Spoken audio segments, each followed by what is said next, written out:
Welcome to the Pirate Broadcast, where we interview interesting people doing interesting things, where you can expand your connections, your community. Kindness is cool and smiles are free. And let's get this party started. And it's a beautiful day for the Pirate Broadcast and the pirate community.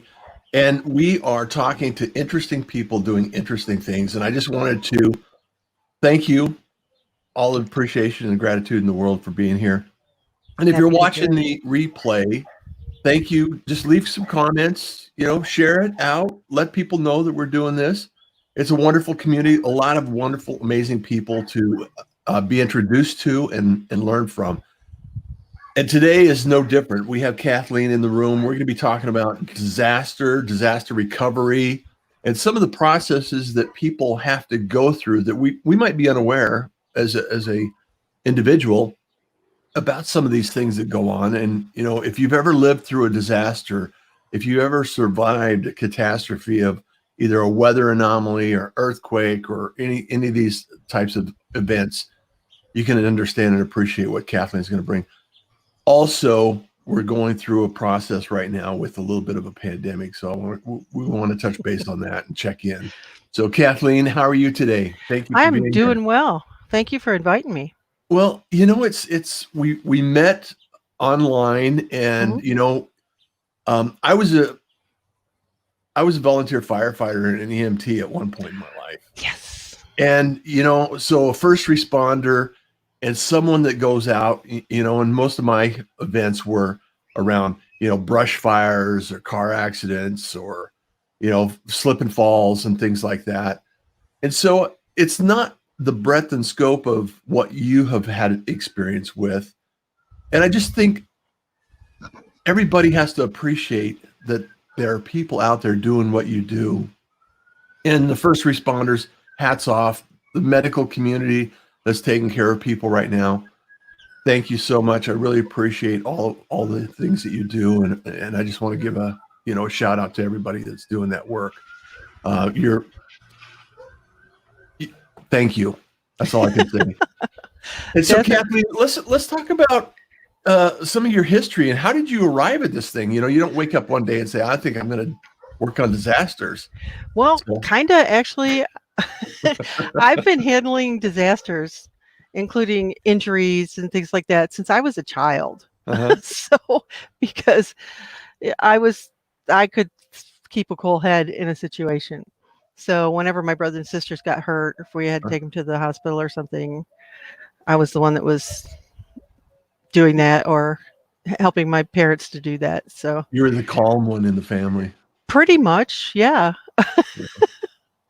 And then as I got older, I got into community service, and I was doing a lot of disaster work. Worked for Red Cross, and of course they handle disasters, and service to military, which is we're the confirmation bureau for military emergency leave and things like that. So okay. And then after I was doing that for a while, our emergency manager said, well, if you like this so much, why don't you get a degree? And I said, there's a degree? And so I went and got my degree. And now I have a degree in emergency administration and disaster planning. And I've been working for FEMA for 22 years, I think. Uh-huh. So that's it. So I want to talk a little bit about natural disasters, and then we'll work into some other disasters. So I've survived Harvey, and I've been, being in Houston and having a little bit of rainfall. It was really kind of a unique experience. However, I've also been in earthquake zones before, and I was in the Northwest prior to Houston. And one of the things I noticed that everybody'd say, especially in Houston, it's like, doesn't it rain all the time in Seattle? It's like, Houston gets a lot more rain than Seattle does. It just comes down in buckets. Yes, it's semi-tropical. Yeah. And so that was an experience, seeing so much water so quickly and so many people being displaced in a very short period of time. So when a disaster like that happens, or any kind of a natural disaster, what's the mechanism that we have in place? What's been designed and built out so people understand that what steps are in place that people would not necessarily understand? I mean, there has to be activation of people, organization. There's a lot of logistics that go into it, I would imagine. Yeah, there's the way the structure is set up is that the local community is the lead. They handle the emergent incident. If it gets bad enough, the state steps in to assist. And then if it gets really bad, the federal government comes in. They activate the National Response Plan, which includes FEMA, but also like the Corps of Engineers and the food programs and disaster unemployment and things like that. So there's it's a hierarchy, and when we get there, we actually literally are from the government and there to help. We aren't there to tell them what to do. So we're support, basically. So guidance, if you will. As far as the... Well, I mean, I would imagine that a lot of states have certain pieces of infrastructure in place and, like certain plans. However, there has to be some oversight. I'm trying to understand the organizational level of, like, say, let's take Harvey, for instance. The city is probably the first line of defense, helping people, close roads, make sure that people are not going into areas that are exposed and dangerous. City and county. Then it would be the state level that would be kicking in. Now, I know that a lot of funding is attached to that. So how does funding, when they say, hey, the state has declared a disaster, what does that mean to the layperson like myself? Well, generally, once there's a federal disaster declaration, there's a lot of programs and assistance that FEMA gives 75% and the state gives 25% matching. So that's one of the ways that FEMA comes in and helps. We also have resources and materials that we can muster and get people in there to help with the recovery. And so, for example, when I go into a disaster, my job is generally to assist people who have survived the disaster getting their assistance from the government and the state and the non-governmental agencies in the area. Try to help them coordinate that. And usually by the time they get in there, they're a little shocked and stressed and traumatized. And so, sometimes it takes a while to get everything together. And also everything that we do is documented. So we have to help them replace their documents.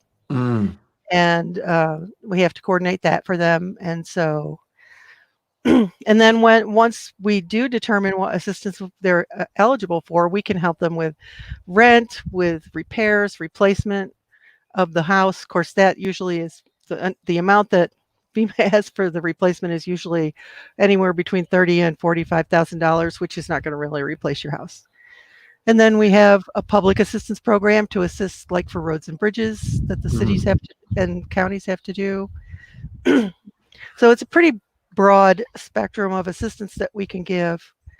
And excuse me. And broad assistance.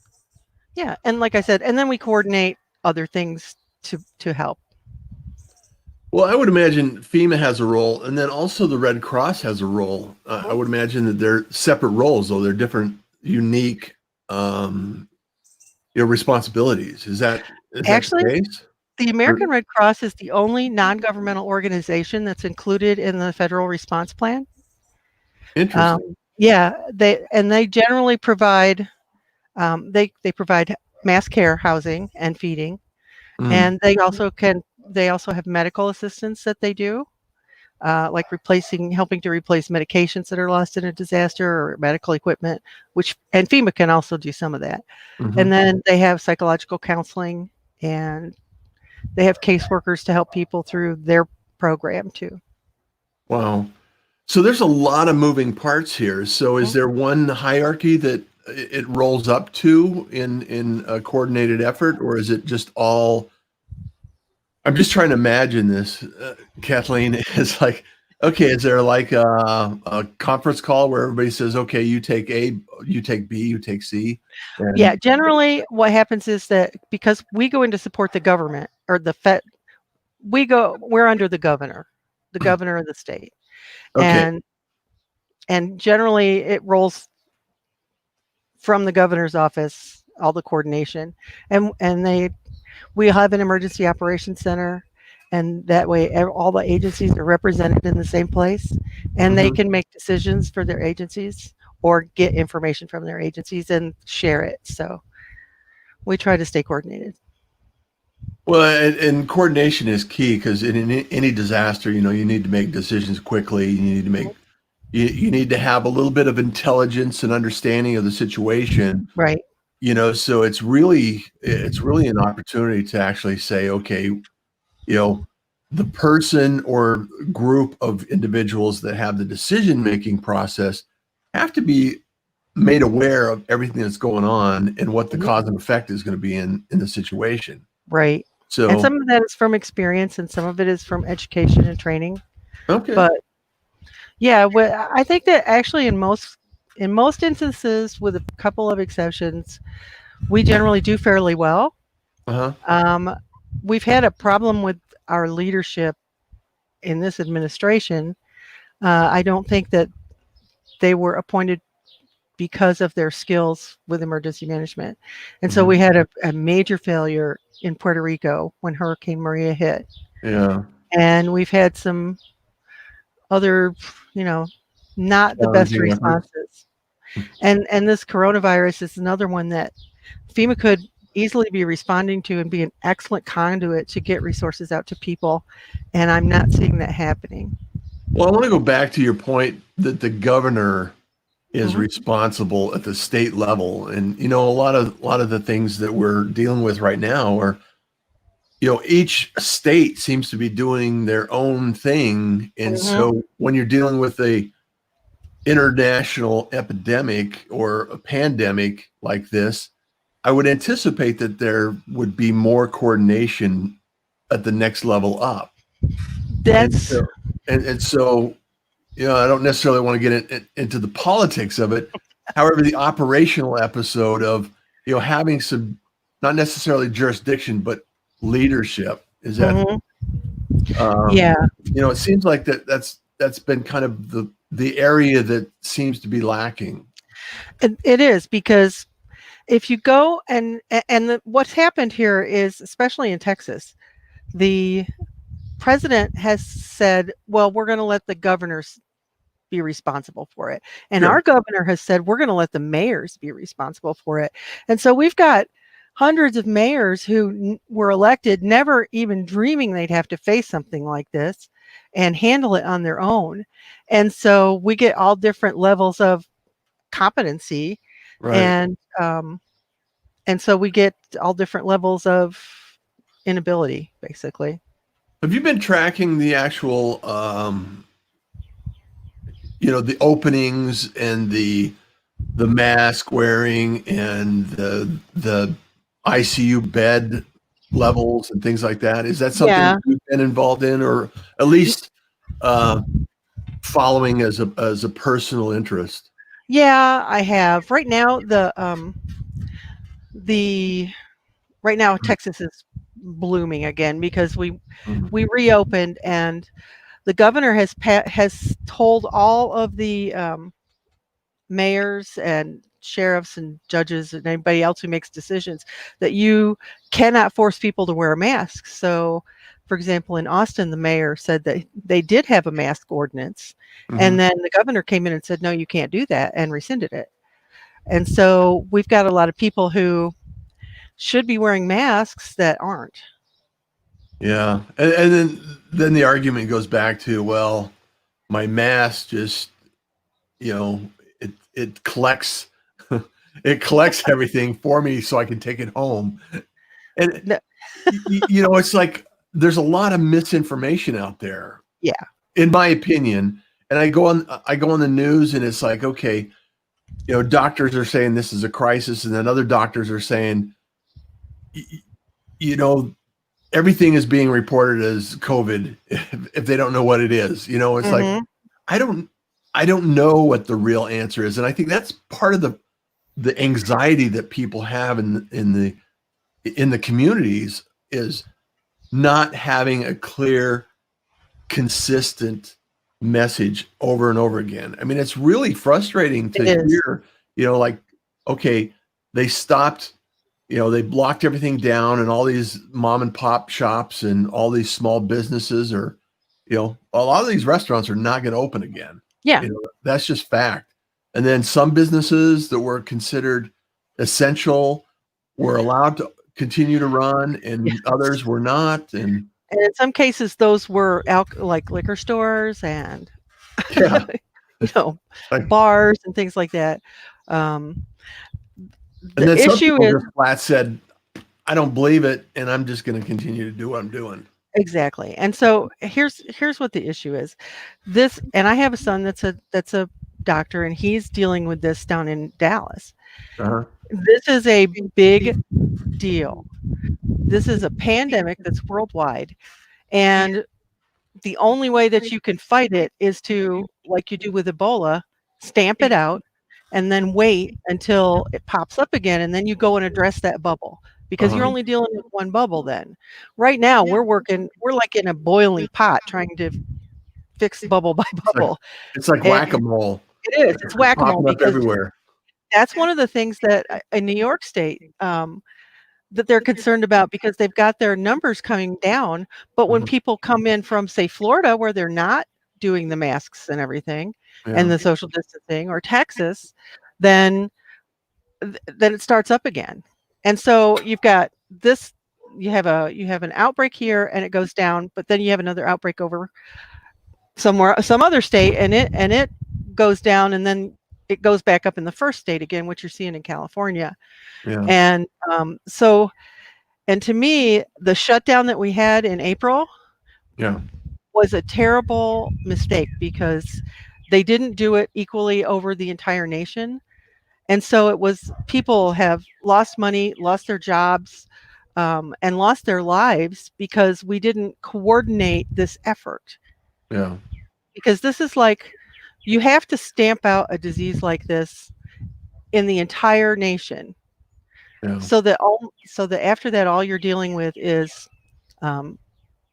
emergent events. Like Ebola in Africa, correct. So they had a big problem with Ebola. They finally knocked it down. Now when it comes up, they go and they deal with it. So it's an isolated event rather than a universal event. So let's talk about the rest of the world. What are you noticing that is working for other countries and other areas of the world? Well, they're doing shutdowns, and that's what Italy did. That's what China did. Of course, China's got a re-emergence of it now, and Spain. We have the same coordination problem in Brazil, so they are having really high numbers like we are. Yeah. But our numbers, the last I heard, we were losing about 1,000 people a day, and we have protests going on when we're losing 2 Black men in a month. And the majority of these people that are dying, according to the statistics, are people of color. Yeah. So while we've had 2 people and we're trying to address that nationwide, we've had 1,000 people. We will have had 1,000 people today die from this, and it's not getting, I don't want to say the attention, it's not getting the response that it needs to knock these numbers down, because that's an unacceptable number. Well, I see, thousands of people protesting like side by side, and it's like, that's not social distancing. No, it's not. And I guess let's talk about that, because social distancing, what has that been proven to be effective? And yes. Because I'm thinking, grocery stores and things like that. Sometimes, you do everything you can to, produce results. And like, I care for my parents, and they're exposed, and so our best interest is to make sure that we do everything we can to avoid crowds, avoid contact or anything high risk areas, to bring back to mom and dad. And it's a scary place. It is, but this isn't a magical thing. This is a physical disease, and it's not quite as contagious as measles, but measles is the most contagious disease that there is, that they're comparing it to. So we have a number that they call an R naught, which is the number of people any person will infect in a day. And Mm, it's over one person. So that means that if you have one person sick, and then they will make another person sick, and then if you have, as you multiply that out, it's more than one person per patient that gets yeah. sick. And the masking and the social distancing, of course, the personal protective equipment, the PPE that they talk about, they're doing it in the hospitals. And although there are some of those people getting sick, Mhm. it's it's very effective in keeping It's our nowhere near if right. they were not wearing PPE. Yeah, and masks keep your droplets from going out. Yeah. So when you wearing a mask, you're actually protecting other people. It also helps to protect you, but it's not as effective. But if other people are wearing masks and you're wearing a mask, then the chances are even lower of you getting the disease. Yeah. And then if you're more than 6 feet apart, and social distancing, they say it's 6 feet, it really needs to be about 8 or 10, because Yeah. droplets will travel if you cough or yell or sing. Yeah. And so if the droplets aren't getting to somebody else, then they're not going to infect them. So social distancing is a physical way to lower the incidence of disease because you're not getting exposed to the virus. Yeah. It's just a really, I think for a lot of people, more than the concern about getting sick is not knowing how long this is going to last and what the outcome is going to be. I So if you talk know. to people, about the duration and are there any expectations? Are there any known kind of results where this thing, where it becomes, enough people like the Herd immunity. herd immunity takes place? I mean, is there any kind of math equation that they've been able to calculate that would allow us to see the end of the tunnel and not have it be a train? It's well, what we're going to have to wait for a coordinated response, and I don't see us getting that anytime soon. Which is unfortunate because that means another 100,000 people are going to die before we even start getting this under control. Um, okay, I was going somewhere with that. Sometimes my brain just quits for a Oh while. yeah, mine too. But yeah, the virus having a vaccine. The coronaviruses, there aren't vaccines for coronaviruses. There's not a vaccine Yeah, for MERS. There's not a vaccine for Ebola. There's not, and this make no mistake, this disease is a sister of Ebola. yeah, Okay, and so I'm not looking to us having a vaccine. The only way that we're going to get out of this is to manage it at a national level, and that means that all the states have to close down at the same time. The incubation period for it is 14 days. So if we had gone that month in April, and while that was happening, everybody was doing the testing and everybody was finding out where the disease is broken out so hmm that they can isolate that, then a lot of people would still have jobs and would still have, would have money, and they wouldn't be struggling to put food on the table. They wouldn't be having to drop their insurance to buy their medication, things like that. right, right. So, to me, that was such an incredible waste and a hardship on the people to do it that way. We need a national response where on this day everything is going to close down and everyone needs to stay home. And then 30 days later, we're going to look at it and see how much we have and then start reopening based on where the outbreaks are. Because by then, we should have been able to, if we do a robust testing, we should be able to find out where the disease is. And when you do that, you have to find those people, you have to isolate them, you have to find everybody they've been in contact with and test them. And then if hmm they have it, you have to isolate them, and it's like a big chain. Right. And so you have to like be a detective to track down this path that the disease has taken through people. Yeah.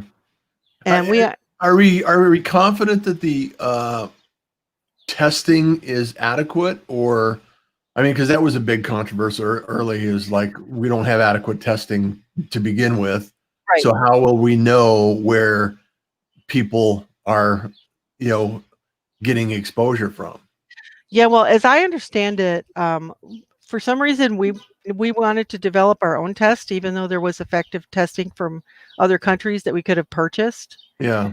And so that gave us a slow start and gave it a chance to spread. So if you can imagine, like, going up a tree, you have the trunk, and then you have a branch that goes out, and then it has branches, and it has branches, and then you got millions of leaves.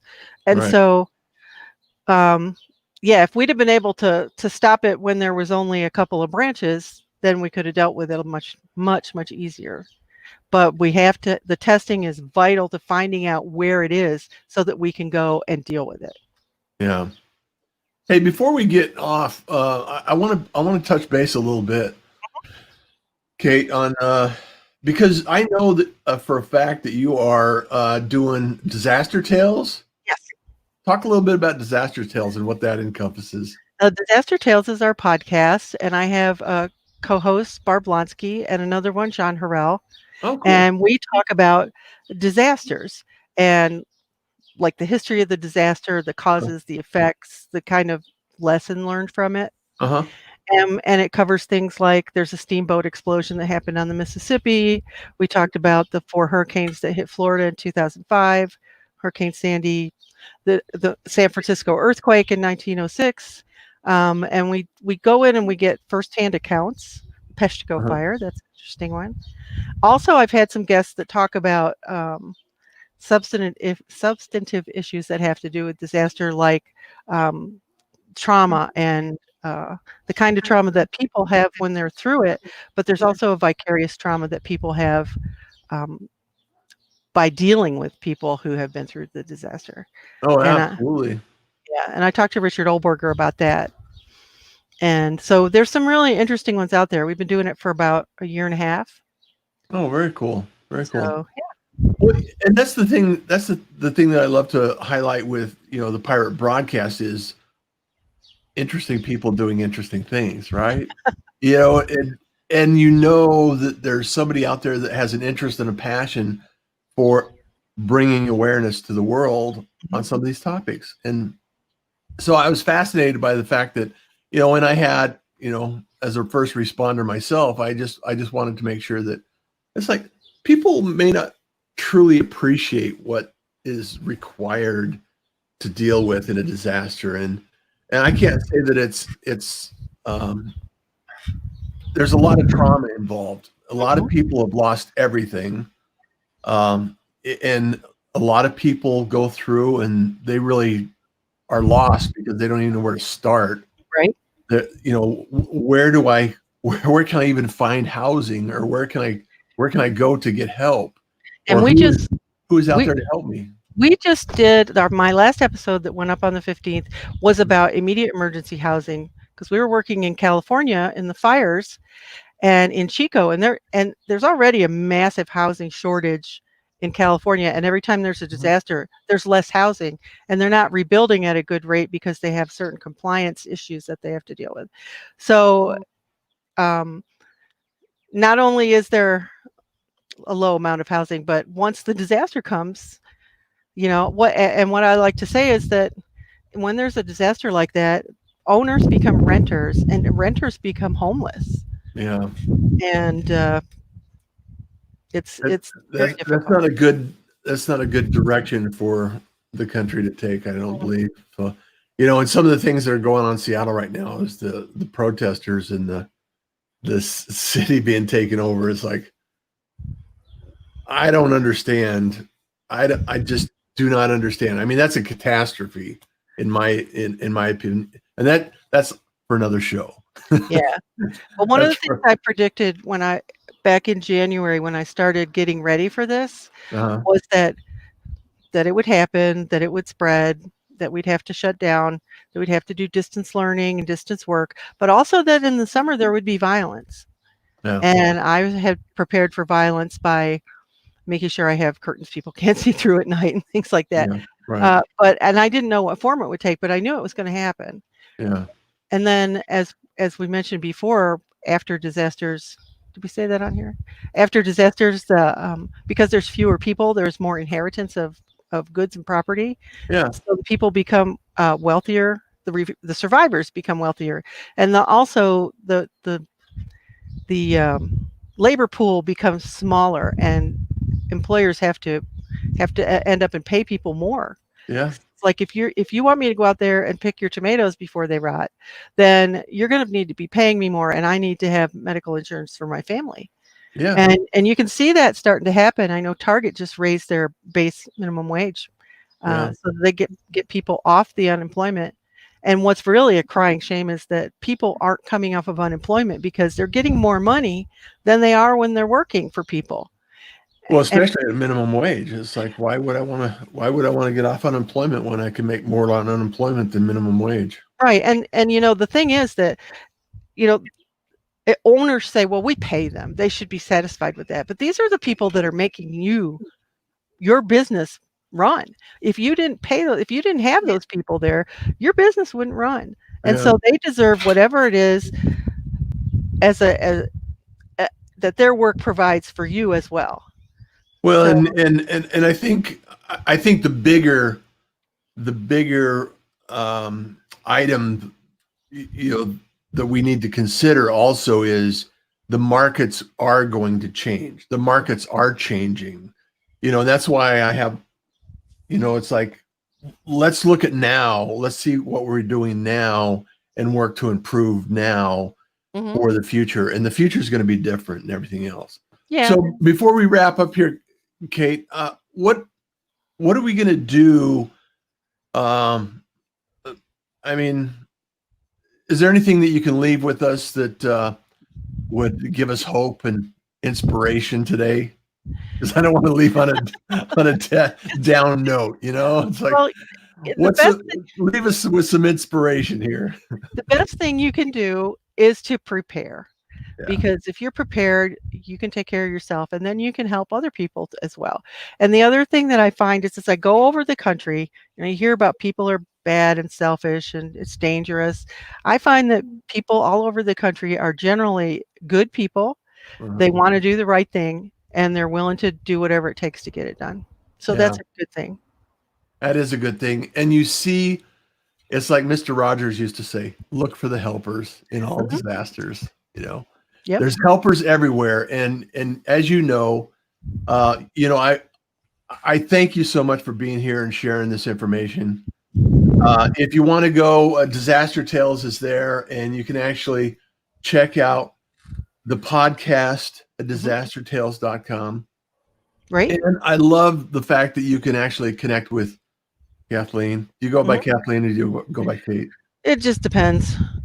All right. I have people that call me all kinds of things. But Yeah, me too. it's Kate at disastertales.com, Kate. So that's Awesome. drop me a line. Awesome. Well, I appreciate you and thank you so much for being here. I look forward to hearing more about and seeing how this whole thing unfolds. It's fascinating in a cautious sort of way. Yeah, it is. Well, thank you for inviting me. I really appreciate it. Does that mean I can say "r" after I talk to you? Yes. We can say "r." I'm a pirate now. You are a pirate now. Thank you. And as you know, kindness is cool. Mm-hmm. Miles are free. And you enjoy the day. Thank you for joining the Pirate Broadcast.